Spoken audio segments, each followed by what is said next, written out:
பகுதி தலைமை அலுவலகம் 11வது வட்டம் திமுக சார்பில் பம்மல் 1வது மண்டல தலைவர் வே. கருணாநிதி தலைமையில் கலைஞர் மருத்துவ காப்பீட்டு முகாம். அப்பகுதி மக்கள் ஏராளமானோர் கலந்து கொண்டு மருத்துவ காப்பீட்டு பதிவு செய்தல் உண்டான ஆவணங்களை சமர்ப்பித்தனர்.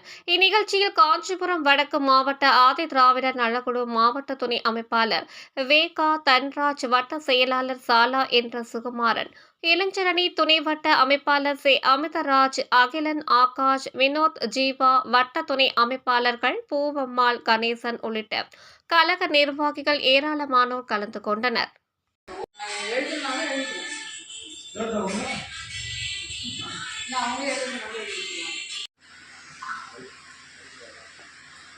También te